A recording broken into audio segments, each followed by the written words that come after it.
How's it going, guys? My name is Zach with the Movie Castle, and today we're going to be talking about a brand new horror movie. So, of course, that's got me really excited.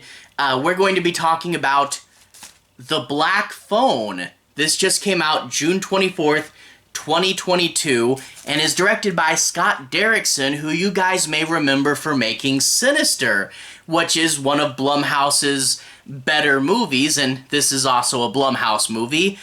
This stars Ethan Hawke, Mason Thames, and Madeleine McGraw, and is based on a short story by Joe Hill. This movie's about a kid growing up in a small town in the 70s, and kids are starting to disappear, and rumors are spreading of a mysterious figure known as the Grabber. Well, the Grabber will eventually, of course, grab our main character up, and he wakes up in a basement with next to nothing going on. It's very sparse, except for on the wall is a mysterious black phone. A black phone which its cord is cut, so it shouldn't be getting any calls. However, it starts to ring, and when he answers it, he eventually hears the voices of all the past kids that have died in this room, and they're all eager to tell him how they almost got out. So he has to use all these clues to try to figure out how to be the first kid to get out of this situation alive. A really good setup, and overall this movie came out really well. I had first seen the trailer for this a while ago, and I thought it looked pretty good. I mean, it's a Blumhouse movie, but it seems to have more of a hint of 70s grunge behind it. I thought it looked cool, but it wasn't the biggest thing on my radar. And then I went to a bookstore, and I found out that this was a Joe Hill movie. I found out because I think it was 20th Century Ghost. They had put out a new release of it where they rebranded it as The Black Phone Stories, and that got me a lot more excited. I hadn't read this particular short story before, but I knew Joe Hill primarily for his comics and stuff. Lock and Key is a really great comic, so when I found out this was a Joe Hill project, I was a lot more excited for it, and I was hoping it would come out good. And then I heard all those reviews and all the things critics said about it, and yeah, I'm glad that I agree with them. I went in and I watched the movie, and I come out of it, and I'm like, you know, we still have half a year to go, but there is a very strong chance that this is one of the top 5 horror movies of 2022. It really is well made. It's a really nice, tight escape horror movie where the character has to figure his way out.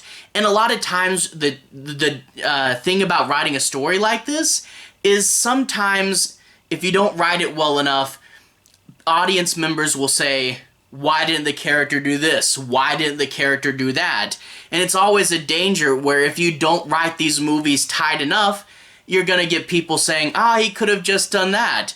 But this movie is written well enough, and there's very few of those moments, and a lot of the stuff he does is clever, and you didn't think of them before he did or anything, and a lot of this stuff, you know, the little pieces, you have to say, okay, the kid who did that didn't work out for him. I can't be trying to use this idea the exact same way he did, but as the movie goes on, you see him repurposing and recombining things. It really does get clever as far as the escape thriller element. But it's not just that. We also have some interesting characters. Obviously, Ethan Hawke as the Grabber, really great performance. He has this mask, and it's split in two. It's a devil mask, it's an eyepiece, and then 3 different mouths. A neutral mouth, a happy mouth, but if you get that third mouth, the angry one with the big frown, you know you're in trouble if he breaks that one out. And they even do clever things like, you know, one time he's trying to be more honest and down to earth, and he just has the bottom half so you can see his eyes, you know? So it's a really clever mask, but there's also a clever character behind it. You get this guy, and in real life, he's a part-time magician, So he knows how to, act like he's a, kind of a silly and happy, friendly character. And, he'll be like, oh, nothing bad is going to happen to you in this room. And he's playing like he's your friend, which is really disturbing because he definitely isn't. And you kind of have to wonder, is he trying to trick you? Or is he so deranged that he thinks this really is all just a happy game? It's a really interesting character, and Ethan Hawke plays it really, really well. But then you have all the kid characters, and again, another, thing that could have gone horribly wrong, but didn't. All these kid characters are actually pretty good actors, The main kid is really solid. The sister, who turns out to have psychic dreams, and she's trying to use these clues to find her brother. An unsuspecting plot element that actually turned out really well. And the ghost kids themselves, super creepy. He doesn't always see them, and sometimes they're standing right beside him and you hear their voice through the phone while their regular mouth is moving. And there's all this makeup work where you can kind of, tell how they may have died. Really creepy stuff from these ghost kids, and they're also like super confused, and the main kid knows all the stories, and it's like, you're a paper boy, you must be this kid. Well, if you say so. So you can tell that, death has changed them, and it's really, really creepy. Which leads me into the next thing this movie does really well. Good 70s atmosphere. Lots of grunge. You can tell, like, at the school, bullies are picking on him and the fights go, like, way too far. The idea of a grungy 70s small town really played out pretty well here, but it doesn't ever go where, some movies would take it too far and you could tell they're being grungy just for the sake of being grungy. But the atmosphere here really is laid out pretty well, and you really do feel what this small town is like. And, when you get elements like the dirty, creepy basement, and then the ghost kids, yeah, great atmosphere. And, like, her dreams, the girl who's trying to find her brother, her dreams, they all look like old-timey film, so it's a little fuzzier, too, and that's just really great atmosphere. Really good, creepy stuff in those dreams, but also fills in a little backstory without feeling expository. Lots and lots of really great stuff. A tight captivity thriller with clever solutions and clever clues, good characters, and good atmosphere. Yeah, definitely a very strong contender for top 5 horror movies of the year. And I walked out of the theater feeling really happy about this one. This is a really good one. Without further ado, I do want to talk a little bit more about the plot in specific terms. I'll be avoiding the end bits, so no major spoilers, but I know with new releases, a lot of people don't want to know too terribly much going in, so if you want to pause the video right here, that's fine. I won't talk about the end, but I will be talking about more specifics.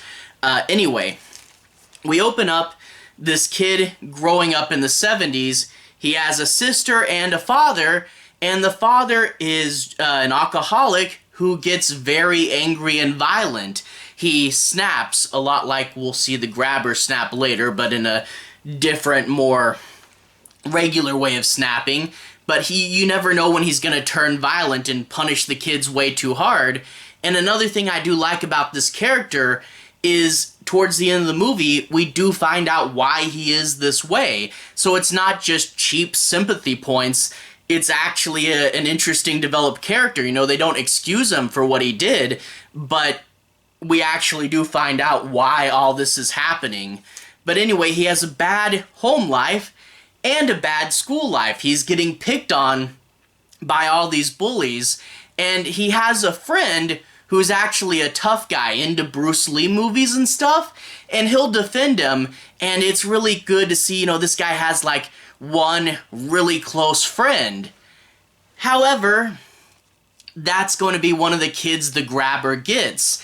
And you see 2 of the victims happening in real time. First, this baseball boy, and then the guy's best friend. And the first couple times you see the grabber come up, you just see, like, the vans start to come into frame. and then these really hard smash cuts, like something bad is about to happen, but you don't get to see it yet. And man, really nice hard cuts. It's like the van just comes in, you don't get to see. It really, really good. But also, the beginning of this movie doesn't rush it, which I really do love. It takes its time, but it doesn't feel slow, but they're building up the atmosphere, they're building up the characters, they're building up the story. Actually seeing these kids disappear and how the main character is affected by it, and plus, you know, knowing a few of these kids before they're ghost really does add to this. And also, you know, he's following the crimes that are happening all around him, you know? It makes the ghosts seem more real because they're people he knew, or at least people he knew of. They're not just random ghost kids, you know? So it's the opening to this movie done pretty well, but eventually the grabber is going to go after your main kid. And he, you know, has this big black van, he parks it, and he drops his groceries, pretending that it's on accident. And he lures the kid in, he says, "Hey, I'm a part-time magician, you want to see a magic trick?" Being pretty friendly, but just as soon as the kid is about to realize what's going on here, he gets snatched up, and he's become the new victim of the grabber. He wakes up in this basement, and there's not much going on. The bed frame or springboard is bolted to the floor, and that's pretty much the only piece of furniture. There's a toilet off to the side with no seat just to be extra gross, and like a window with bars on it and a few rolls of carpet, and that's pretty much it, other than the black phone. Really old school black phone, bolted to the wall, big old heavy thing, and it starts to ring, and at first he just tries to ignore it. He doesn't hear anything at first, but after it rings for a while, he really starts to listen, and he hears the voices of the dead kids. He doesn't necessarily see them all the time, so you get the creepy element of the dead kids sometimes standing right behind him talking, and you know, really, like I said earlier, creepy ghost, and this is done really, really well, but they start to talk about how they, you know, almost made it, and, you know, the idea that they would be hiding this stuff from the grabber, so that's why it's still in the room, but also why he doesn't see it, you know, because the kids are hiding it from the grabber, inadvertently hiding it from the next kid, and there's little things like, I got a wire and I hid it over here, or the floorboards are loose over here, you may be able to do that, and obviously the kids that did this never got out, so you know you can't do exactly what they did, but, you know, they'll give you pieces, and all the pieces really do play into something, you know, it's never any, well, why do we bother introducing that, and it's really, really tight and neat, you know. Joe Hill, definitely one thing that can be said about him is he's way more organized than his father, and, you know, all his little pieces mean something, and the kid's going to have to get creative, you know, and figure out how to recombine the clues. The grabber's also there, like I said, really, really creepy, and he'll be doing things like, "Oh, you want a soda?" you know, and he'll give him a plate of food. What's in it? What did you put in this food? "Oh, just some salt and pepper." So a friendly exterior, but you know there's something underneath. There's a really good moment where the kid thinks he can get out, and then he gets a call on the phone, and the kid on the phone is like, don't fall for it. It's a trap, and you see him waiting on the other side with the frowning mask, just waiting for him to fall into the trap. That friendly exterior, but knowing it's fake, knowing it could snap, and really just giving you the sense that this kid doesn't have long, but at any moment, if he plays his cards wrong, that not long can turn into no time at all. And yeah, trying to figure out this really cool puzzle. Outside, you have his sister.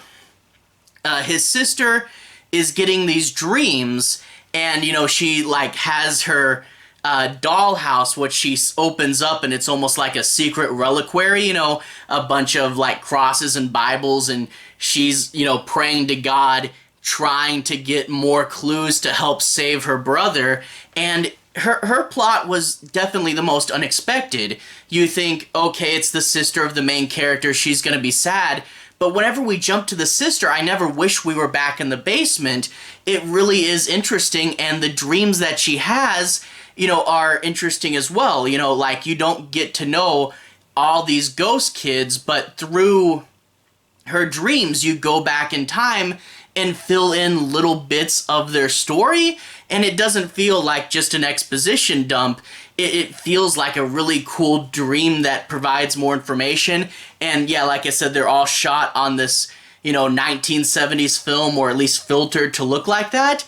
Really good stuff, and you're always rooting for her to figure it out. You know, there are these two detectives that, you know, she's going to hopefully lead to the right place. And yeah, an unsuspecting but really good plot element. And yeah, this really does feel like a grungier 70s version of Misery. Really, really tight, clever, creative escape stuff. Great characters, including a really cool new horror movie villain. And really cool, creepy 70s atmosphere, and all the little pieces tie up really nice. Overall, if you like escape thrillers at all, or even just really tight crafted movies, I definitely would recommend this. You know, it's got 70s grunge. I was a little worried it would go too grungy just for the sake of grunginess, but it doesn't. It really feels nice and natural, and just a really, really well-made horror movie, and I would definitely recommend it.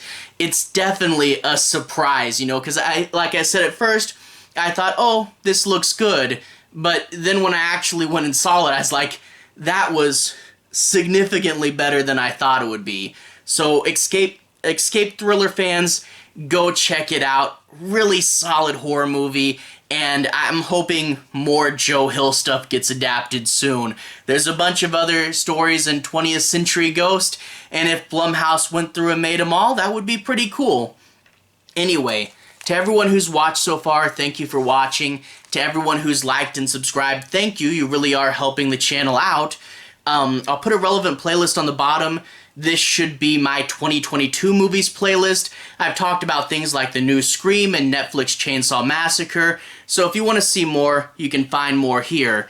Anyway, have a good day. I'll see you guys again very, very soon. 2022 playlist on the bottom. Have a good day now.